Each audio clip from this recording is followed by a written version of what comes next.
क्योंकि सब ये एक है डायलॉग विद डॉटर्स, जो कि अनुप्री की एक बहुत ही अच्छी सोच है और बहुत ही अलग है, बहुत ही प्यारा टॉपिक है। तो मैं इसी कड़ी में अब खुद ही डायलॉग विद डॉटर्स है, तो जो कि मैं नवलगढ़ की बेटी भी हूँ, बहू भी हूँ, मैं खुद का परिचय खुद ही देना चाहूँगी। मेरा नाम डॉक्टर संगीता चौधरी है। मैंने मैथमेटिक्स से पूना यूनिवर्सिटी से पीएचडी की है। मैं अभी प्रेजेंटली कमलनिष्ठा संस्थान की जो कम्युनिटी रेडियो स्टेशन है, रेडियो कमलवाणी, वहाँ की स्टेशन हेड हूँ और डेटा लीड्स फाउंडेशन की राजस्थान की प्रोग्राम लीड हूँ। आप जितनी अच्छी कविताएं तो मैं नहीं कर सकती, क्योंकि मैं थोड़ी पढ़ाई साइड से ही हूँ, रिसर्च फील्ड से हूँ, लेकिन कुछ अपनी मन की बात ज़रूर शेयर करना चाहूँगी। हम सब कहते हैं कि घर औरत से बनता है। लड़कियां और बहू घर की लक्ष्मी होती हैं, देवी का रूप है। लेकिन क्या वाकई हम उन्हें देवी मानते हैं? अगर मानते हैं तो गर्भ में ही क्यों मार देते हैं? क्यों भूल जाते हैं कि वो देवी हैं? राजस्थान की ही बात है। राजस्थान में तो हम जो मैरिड वुमेन्स होती हैं, जो शादीशुदा महिलाएं होती हैं, उनके नाम के आगे देवी लगाते हैं, जैसे कमला देवी, विमला देवी। तो फिर क्यों भूल जाते हैं जब उन्हीं देवियों के गर्भ में एक देवी पल रही होती है, क्यों भूल जाते हैं कि वो भी एक देवी का अवतार है और उसके बिना कुछ नहीं है? पुरुष की सोच पर हम बाद में आएंगे। मैं आप देवियों से ही निवेदन करूंगी कि अपनी ही सोच बदलिए, क्योंकि अगर आप उस देवी को अपनाओगे तो आपको कोई नहीं रोक सकता, कोई नहीं। अगर ये भी कहते हैं कि हर सफल पुरुष की सफलता के पीछे एक बहुत ही महत्वपूर्ण योगदान है महिला का। अगर इसी तरह हम महिलाओं का तिरस्कार करेंगे, लड़कियों का तिरस्कार करेंगे, उन्हें जन्म ही नहीं लेने देंगे, तो उस पुरुष की सफलता में योगदान देने के लिए महिला आएगी कहाँ से? अगर हम हमेशा यही मानते रहेंगे कि लड़का ही वारिस है, वही हमारा नाम आगे कमाएगा, और भ्रूण में हम ऐसे ही हत्या करेंगे, तो आप अपने बेटों के लिए बहू लाओगे कहाँ से? किसी बच्चियों ने अभी जस्ट कहा था, आप तरस जाओगे बच्चों के लिए, बहू के लिए। तो इसीलिए निवेदन है कि देवी को पहचानें। और क्या भरोसा है कि लड़के नाम कमाएंगे? जैसे कि अभी प्रियंका जी ने कहा, क्यों लड़कियां क्यों नहीं कमा सकती? हम सब आपके सामने हैं, डायस पर भी देखिए मेजॉरिटी वुमेन्स ही हैं और सब अपनी अपनी क्षेत्र में बहुत ही अच्छा कर रही हैं। तो किसने कहा कि हम नाम नहीं कमा रहे हैं? क्या मेरे नाम से मेरे माता पिताओं का नाम आज रोशन नहीं हो रहा है? हो रहा है ना। और किसने कहा लड़के नाम, देखो बुरा मत मानना, लेकिन किसने कहा कि लड़के नाम गंवा नहीं सकते? कोई गारंटी है? कोई ले सकता है गारंटी? आजकल तो कोई दुकान वाला भी गारंटी नहीं देता है। तो इसीलिए, और फिर नैसर्गिक तौर पर पहले से ही लड़कों के अनुपात में लड़कियों का जन्म कम होता है। आंकड़ों के मुताबिक 1000 जब लड़के पैदा होते हैं तब सिर्फ 950 लड़कियों का जन्म होता है यहाँ। और जैसे कि बताया गया था, 2000 सेंसेक्स के आंकड़ों के मुताबिक झुंझुनू में 1000 लड़के जब पैदा हुए तब केवल 837, अगर मैं आंकड़ों में गड़बड़ी ना है तो 837 लड़कियां ने जन्म लिया। या अगर मैं ये कहूँ कि हमने सिर्फ 837 लड़कियों को जन्म लेने दिया, तो भी शायद मैं गलत नहीं हूँ। अभी किसी ने उदाहरण, आप खुद जानते हो कि आपके आस पड़ोस में भ्रूण हत्याएं होती हैं, तो लेकिन सिर्फ आप जानकर ही क्यों रुक जाते हो? आपका क्या कर्तव्य नहीं है? आपको बहुएं नहीं चाहिए? चलो अपने फायदे की ये बात बताती हूँ मैं, भूल जाओ समाज कल्याण वगैरह वगैरह, लेकिन आप चाहते हो ना आपकी लड़कियां सुरक्षित रहें, क्योंकि अनुपात कम होगा तो क्राइम बढ़ेगा। बहुत दूर की चीज है ये। इसीलिए चाइल्ड सेक्स रेशो की बात कर रहे हैं, हम सेक्स रेशो की बात नहीं कर रहे हैं, क्योंकि यही आगे जाके सेक्स रेशो बनेगा। अगर आप सुरक्षितता चाहते हैं, क्राइम्स कम चाहते हैं और अपने प्यारे लड़के के लिए, अपने प्यारे वंश के लिए लड़कियां चाहते हैं, बहू चाहते हैं, तो आपकी भी जिम्मेदारी है कि अगर या तो समझाएं और नहीं समझ रहे हैं तो बकायदा कंप्लेंट करें। क्या पता आपकी एक की पहल से ना जाने कितनी ही जिंदगियां बच सकती हैं। तो ये हम सबकी जिम्मेदारी है, आपकी, मेरी, हम सबकी। औरत के अनेक रूप हैं, वो बेटी है, किसी की बहू है, किसी की पत्नी है, किसी की बहन है, जो भी है, लेकिन वो एक समाज की प्रगति में बहुत ही महत्वपूर्ण योगदान देने वाली पहले एक इंसान है। और जिसे उतना ही जीने का हक है जितना लड़कों को है। हम सब ब्रिटिशर्स की और मुगलों की न जाने किन किन की गुलामियों से गुजरे हैं, न जाने कितने सैकड़ों वर्षों तक गुलाम रहे हैं, लेकिन हमने हमारी बेटियों को, बहुओं को तो दुगुनी गुलामी में जीना सिखाया है। उन्होंने तो दोहरे गुलामी झेली है और आज भी झेल रही है। इस बात में कोई शक नहीं है कि एक लड़के को अगर आप शिक्षित करोगे, उन्हें पढ़ाओगे, तो वो लड़का ही पढ़ेगा, किंतु एक लड़की को यदि शिक्षण प्रदान करोगे तो पूरा समाज शिक्षित होगा। इसी संबंध में मैं मेरी जिंदगी के कुछ पहलू आपके साथ साझा करना चाहूंगी, जो कि ये डायलॉग विद डॉटर्स है। मैं आज जो आपके सामने खड़ी हूँ, इस मुकाम तक पहुंची हूँ, इसमें सबसे महत्वपूर्ण योगदान है मेरी माँ का, जो कि एक महिला है। एंड आपको बताना चाहूंगी, उन्होंने सिर्फ तीसरी या चौथी तक पढ़ाई की है, एंड वो भी उन्हें तीसरी चौथी तक भी स्कूल जाने का नसीब इसीलिए प्राप्त हुआ क्योंकि उनके छोटे भाई की देखरेख के लिए कोई उनके साथ स्कूल जाने के लिए, उन्हें खाना खिलाने के लिए कोई नहीं था। जब उनका छोटा भाई यानी मेरे मामा जी बड़े हुए, तब उन्हें स्कूल से निकाल दिया गया। क्यों? क्योंकि हमारी सोच है, क्या करेगी, पढ़कर जाके शादी तो करनी, घर ही तो संभालना है। मान रही हूँ आज सोच बदल रही है। मैं ये एग्जाम्पल और इसलिए दूंगी, मेरे पापा नासिक से हैं, मतलब नासिक में जॉब करते थे, महाराष्ट्र में। तो महाराष्ट्र में जैसे यहाँ राजस्थानी मारवाड़ी भाषा बोली जाती है, वहाँ मराठी बोली जाती है ज़्यादातर, हिंदी काफ़ी कम है, मराठी है। तो वहाँ जब मम्मा को भी लेके गए पापा, तो उन्हें तो हिंदी ही नहीं आती थी, मराठी तो दूर की बात है। क्यों? उन्हें तो सिर्फ मारवाड़ी आती थी। अब मैं बताना चाहूँगी, लेकिन ये उन्हें बर्दाश्त न था, उनमें इच्छा शक्ति थी। बचपन में वो कुछ नहीं बोल पाए, लेकिन वो ये समझ चुकी थी आसपास देखकर कि वो भाषा भी नहीं समझ पा रही हैं, उन्हें एहसास था कि शिक्षा कितनी जरूरी है। उन्होंने हमारी पुस्तकों से, जब हमने क ख घड़ा सीखा, उन्होंने क ख घड़ा सीखा, और सिर्फ सीखा नहीं, खुद से पढ़कर 12वीं कक्षा तक हिंदी और मराठी दोनों विषय हमें पढ़ाए। मैंने कभी ट्यूशन नहीं ली, मैं और मेरे भाई को सिर्फ उन्होंने पढ़ाया और खुद से पढ़कर। तो आप लोग तो कितने पढ़े लिखे हो, आजकल की माताएं, आजकल की बच्चियां, और कितनी फैसिलिटीज हैं। तो जब एक अनपढ़ इंसान ऐसा कर सकता है, इस मुकाम तक पहुंच सकता है, आपके सामने एक अच्छी बेटी बना सकता है, तो आप क्यों नहीं कर सकते? आप तो क्या नहीं कर सकते? बस इच्छा शक्ति की जरूरत है। शायद उन्हें एहसास हो चुका था कि कीमत क्या है शिक्षा की, जो आप में से शायद कुछ लोगों को ना हो, क्योंकि आसानी से मिली हुई चीज को बहुत ग्रांटेड लेने की आदत है हमारी। फिर मैं कहूंगी कि अब तो समय, मैंने वैसे ऑब्जर्व किया है, क्योंकि मैं काफी महीनों से यहाँ हूँ, पिछले 8 महीनों में मैंने ये चीज नोट की है कि हमारी बच्चियों में हुनर की कोई कमी नहीं है, उनमें बहुत कौशल है, वो बहुत कुछ कर सकती हैं, लेकिन कुछ तो मिसिंग है। और मैंने जो नोट किया है वो है काबिलियत नहीं, काबिलियत बहुत है, लेकिन उनमें जो चीज मिसिंग है वो है प्रेरणा, इच्छा शक्ति, कुछ कर गुजरने की चाह। क्यों कर रहे हैं? आज लड़कियां पढ़ रही हैं, लड़के भी पढ़ रहे हैं, उस मामले में ये लड़कों पे भी जाहिर है, बट फिर भी अब जब जो की बात हो रही है लड़कियों की, लड़कियां क्यों पढ़ रही हैं, क्यों बीएड कर रही हैं, क्यों ग्रेजुएशन कर रही हैं? मैंने काफियों से पूछा, बस नाम के लिए कर रहे हैं, माँ बाप ने कहा बीएड तो बीएड कर लेते रहिए, ये सेफ चीज है, ठीक है, और क्या करेगी, मास्टरनी बन जाना, घर पे आराम से जाना, कुछ घंटे जाना है, आ जाना है।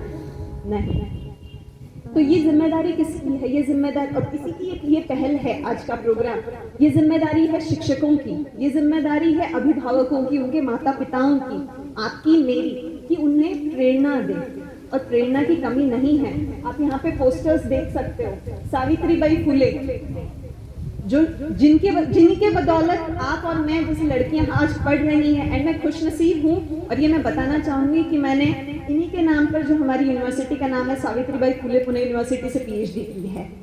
इनकी जीवनियाँ पढ़िए, अगर आपको मार्गदर्शन चाहिए, आपका दिमाग बहुत भटक रहा है दूसरी चीजों में, पढ़िए, अगर आपको प्रेरणा चाहिए तो। और ये एजुकेशन फील्ड में उस वक्त की 19th सेंचुरी, अभी आज 21st सेंचुरी है। मलाला का नाम सबने सुना होगा, अभी शायद वो 25-26 वर्षीय होंगी। 17 साल की उम्र में उन्हें नोबेल पीस प्राइज दिया गया था, नोबेल पीस अवार्ड 2014 में, जब वो महज 17 साल की थी। तो हम क्यों नहीं कर सकते? और वो भी ऐसे स्टेट में। और उन्हें किस लिए बुलेट खानी पड़ी? क्योंकि वो लड़कियों की शिक्षा की बात कर रही थी। हमें तो शिक्षा मिल रही है, तो हम क्या नहीं कर सकते? फिर मैं नाम लेना चाहूंगी पहली महिला डॉक्टर। अच्छा, कोई बता सकता है? अभी सर ने कहा है कि सवाल भी पूछने हैं, तो कोई बता सकता है कि हमारी पहला महिला डॉक्टर कौन है? ये भी 19वीं सदी में है। कोई बता सकता है?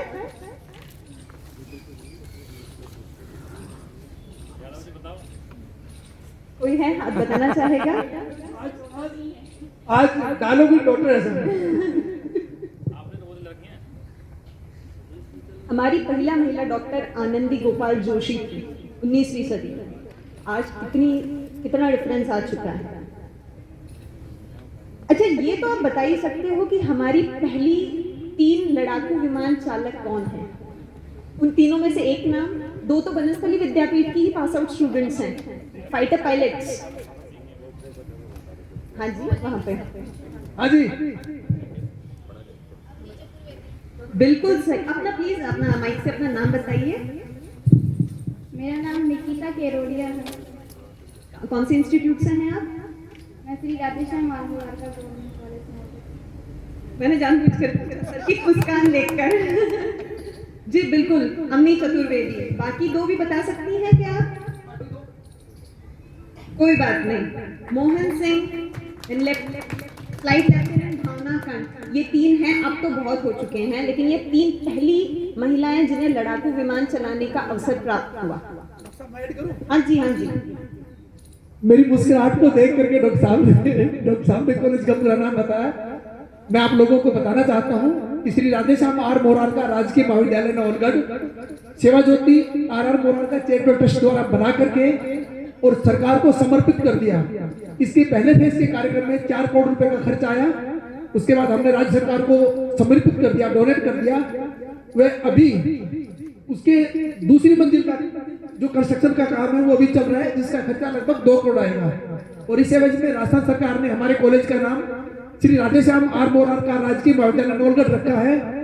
श्री राधेश्याम आर मोरार का झुंझुनू के प्रथम सांसद थे। ये सवाल पूछना था वैसे हमें आपसे। झुंझुनू के प्रथम सांसद थे। उसके बाद लगातार 3 योजना वो झुंझुनू के सांसद रहे, 15 वर्ष तक लोकसभा सदस्य रहे। उसके बाद लगातार 3 योजना राज्यसभा के सदस्य रहे। वो 30 वर्ष संसद में रहे और उन्होंने झुंझुनू के लिए शिक्षा के क्षेत्र में बहुत काम किया। इसीलिए उनकी याद में उनके पुत्र श्री गौतम आर मोरारका जी जो उद्योगपति हैं, उन्होंने इस कॉलेज का निर्माण करवाया। और एक इसी तरह का कॉलेज 2006 में झुंझुनू के लिए बना करके और उसका नामकरण भी श्री राधेश्याम आर मोरार का राजकीय महाविद्यालय झुंझुनू रखा गया। वो भी सरकार को समर्पित कर दिया। हमारे पास बहुत प्रेरणा स्रोत हैं। अच्छा, तो एक और सवाल पूछती हूँ। जिन्होंने बचपन की भुखमरी और विपरीत परिस्थितियों से उभरकर फेमिना मिस इंडिया 2020 का खिताब हासिल किया, बता सकते हैं? 2020 का खिताब मिस इंडिया हासिल किया। उनके फादर, उनके पिताश्री रिक्शा ऑटो ड्राइवर हैं, बता सकते हैं? ये तो अभी के लेटेस्ट एग्जाम्पल है, इसलिए मैंने इंक्लूड किया है। हाँ जी, अपना नाम बताइए प्लीज, खड़े होकर, और अपना सुंदर चेहरा भी दिखाइए। माय नेम इज दीक्षिता और मिस इंडिया 2020 इज मनासा। मान्य सिंह, वेरी गुड।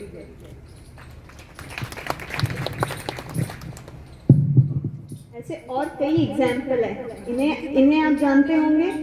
महज 17 साल की उम्र में इन पर एसिड अटैक किया गया था, और लेकिन फिर भी इन्होंने हार नहीं मानी और मॉडलिंग कर रही हैं ये, और दुनिया में प्यार फैला रही हैं। She is known for she is known as a face for love and not scars.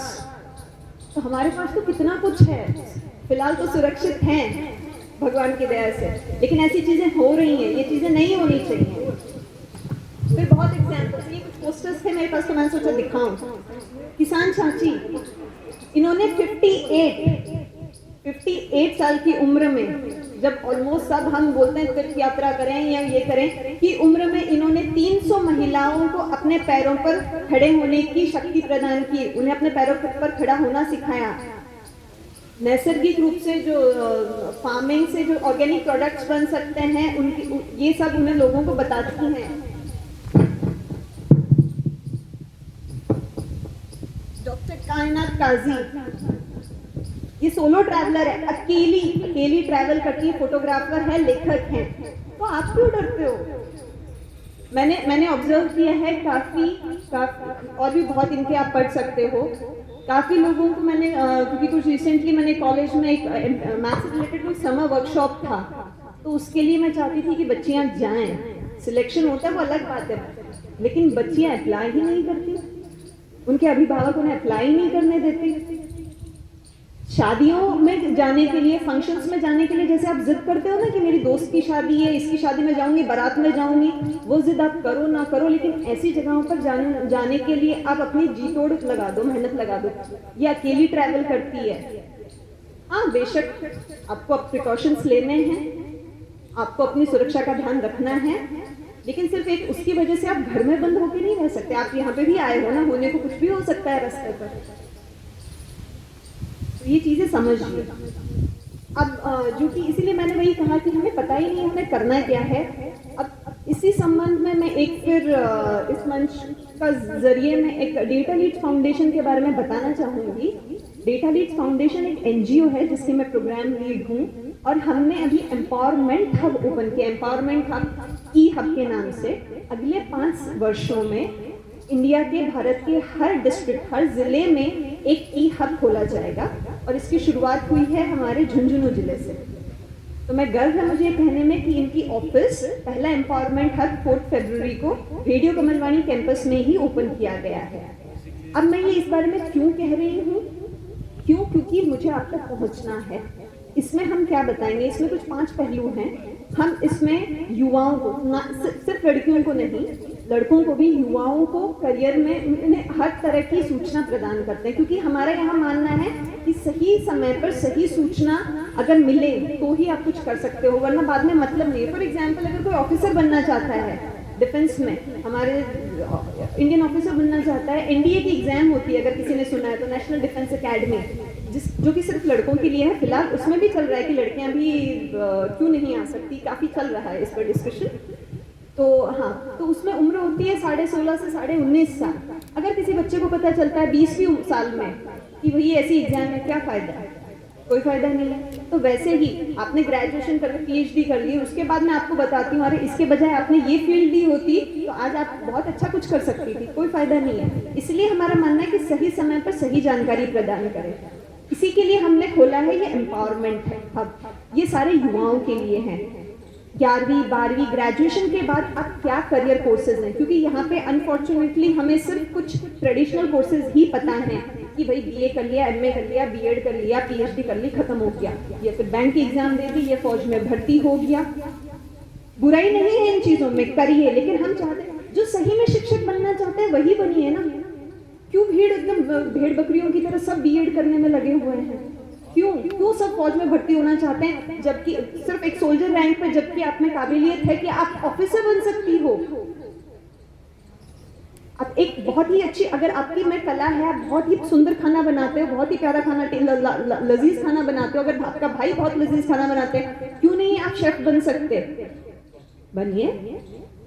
तो ये सब चीजें, इन्हीं चीजों का मार्गदर्शन देने के लिए है ई हब। अब हम डायरेक्टली भी जुड़ सकते हैं। प्रथम हम आपके लिए वर्कशॉप्स भी रखने वाले हैं गर्मियों की छुट्टियों में, लेकिन पहले हम टीचर्स से जुड़ रहे हैं। हम टीचर्स को ट्रेन कर रहे हैं, क्योंकि हमारा मानना है कुछ वर्कशॉप से कुछ नहीं होगा। हम टीचर्स को ट्रेनिंग दे रहे हैं कि वो खुद आपको करियर गाइडेंस दें, करियर काउंसलिंग दें। अगर आपको प्रेशराइज किया जा रहा है, घर से आपको फ्रीडम नहीं है, या आप कुछ करना चाहते हो लेकिन आपको जबरदस्ती शादी करा रहे हैं, या फिर प्रोत्साहित नहीं किया जा रहा और आप चाहते हैं कि हम बात करें आपके माता पिताओं से, हमें प्लीज कांटेक्ट कीजिएगा, हम जरूर करेंगे। हम कुछ दिनों में एक हेल्पलाइन नंबर भी शुरू करेंगे।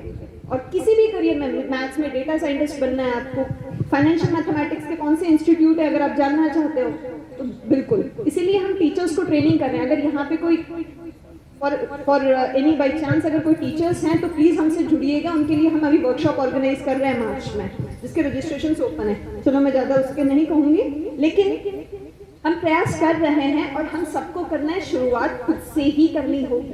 इसमें मैं फिर से एक एग्जाम्पल मेरी जिंदगी का ही लेना चाहूँगी, क्योंकि बदलाव तभी आएगा जब हम खुद से कोई प्रेरणादायक एग्जाम्पल सेट करेंगे। मेरे घर दो साल पहले एक नन्ही परी ने जन्म लिया।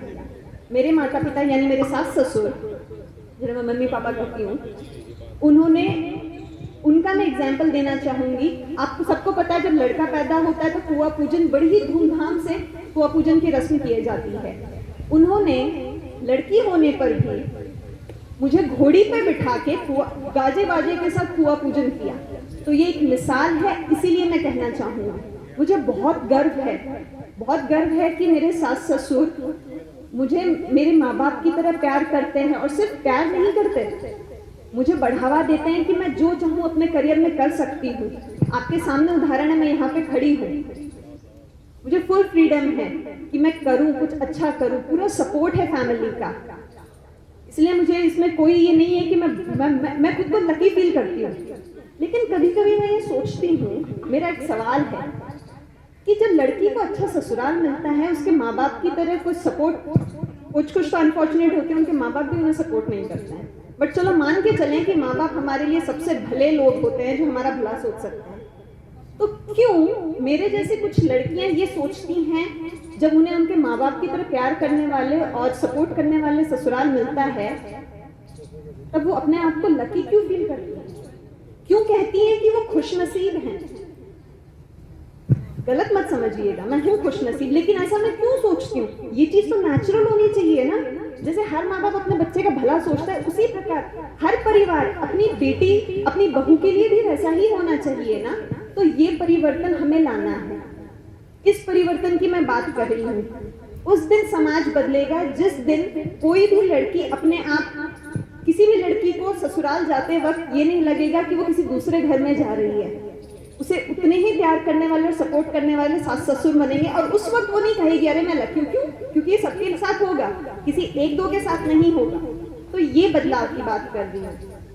अब इसके लिए मुझे लगता है हमें दो परिवर्तन लाने होंगे, हमें दो काम करने होंगे। पहला, हमें अपनी बेटी और बहू, इन दोनों में कोई अंतर नहीं करना है, तभी अच्छा कर पाएंगे। दूसरा, हमें अपने लड़के और लड़की में कोई अंतर नहीं करना है, उन्हें समान अवसर, समान खाना पीना, समान शिक्षा, समान सुविधाएं देनी है। हमें लड़कियों को ये बिल्कुल नहीं सिखाना। मैं जानती हूँ कि कुछ लोग मुझसे सहमत नहीं होंगे, लेकिन मैं कहूँगी, मैं चाहती हूँ कि हम लड़कियों को ये ना सिखाएं कि बेटी तुम राह से चलते हुए नजर झुका के चलो। क्यों नहीं हम उन्हें सिखाते कि आंखों में आंखें मिला के चलो? हमने क्या गुनाह किया है? जिसकी नजर गंदी है वो झुकाए, हम क्यों झुकाएं अपनी नजर? क्यों ना हम अपनी बेटियों को इस काबिल बनाएं कि वो ऐसी गंदी नजर से देखने वालों की आंख फोड़ दें? क्यों हम पे ही एसिड अटैक हो? तो इसीलिए हमें उन्हें मेंटली ही नहीं, फिजिकली भी स्ट्रॉन्ग बनाना है। और इसी के लिए मैं आह्वान करूंगी, जो भी रेप्यूटेड डिग्निटरीज हैं, जो भी इसमें कुछ कर सकते हैं कॉलेज में, सर आपसे भी निवेदन है, इंस्टीट्यूट्स के हैं जो कॉलेज में, क्यों ना हम लड़कियों के लिए, जैसे आजकल योग पे कितना ध्यान दिया जा रहा है, मेडिटेशन सिखाया जा रहा है, मेंटल हेल्थ पे ध्यान दिया जा रहा है कोरोना के पास, खास करके कोरोना के बाद, क्यों ना हम लड़कियों की सेफ्टी के लिए हर साल, मतलब एक जैसे बाकी के कोर्सेज हैं, योगा का एक कोर्स है, वैसे ही हम हर इंस्टीट्यूट में, हर स्कूल में, हर कॉलेज में एक कराटे या फिर ताइक्वांडो, चलो इतना नहीं हो सके हाई प्रोफेशनल, कम से कम एक हर साल सेल्फ डिफेंस टेक्निक का एक कंपलसरी कोर्स करें, ताकि उनमें हिम्मत आए। इसी के लिए, हाँ, इसीलिए मैं इनसे भी निवेदन, अनूप जी से भी निवेदन करूंगी, नहीं लेकिन मैं ये चाहती हूँ कि ये ना एक दो वर्कशॉप तक ना सीमित रहे, ये लाइफ लॉन्ग होना चाहिए। हर बच्ची स्कूल में आने वाली हर साल जैसे वो गणित पढ़ती है, विज्ञान पढ़ती है, हिस्ट्री पढ़ती है, उसी तरह उसने सेल्फ डिफेंस टेक्निक भी सीखना चाहिए, हर गवर्नमेंट स्कूल में, हर प्राइवेट में। तो सर मैं पर्सनल निवेदन करूंगी, इसमें अगर आप कुछ भी कर सको या हायर अथॉरिटीज से अगर इसमें कुछ कोई कर सके तो प्लीज, वॉलंटरी लेवल पे हम जरूर करेंगे, लेकिन करें और अपने बच्चियों को इसके लिए प्रोत्साहित करें। इतना ही नहीं, लड़कियों को प्रोत्साहित करना है, उतना ही अभी आप में है, आप महिलाएं हैं, हम माएँ हैं, हमारी जिम्मेदारी है कि ठीक है लड़कियों को तो हमने बढ़ा दिया, फिजिकली मेंटली स्ट्रांग कर दिया, जा बच्ची तू कर, अपने पंख फैला, लेकिन हमारी भी उतनी ही जिम्मेदारी है कि हम अपने लड़कों को ये सिखाएं कि वो महिलाओं का, लड़कियों का सम्मान करें, उनकी इज्जत करें, उन्हें ये सिखाएं कि राह चलती हर लड़की, हर महिला सम्मान के पात्र है और उसकी रक्षा करना उसकी भी जिम्मेदारी है। तो जब ये संस्कार हम लड़कों में देंगे ना तभी होगा, एक तरफा नहीं होगा। तो हमें ये लड़कों की मानसिकता, हमारी लड़कियों की तरफ देखने की मानसिकता बदलनी होगी। सरकार तो देखो कर ही रही है ताकि सिक्योरिटी रहे लड़कियों के लिए, लेकिन मुझे लगता है ये एक साझा प्रयास होना चाहिए। बाकी मैं एसडीएम सर का धन्यवाद देना चाहूंगी कि मुझे इस मंच पर उन्होंने आने के लिए इनवाइट किया।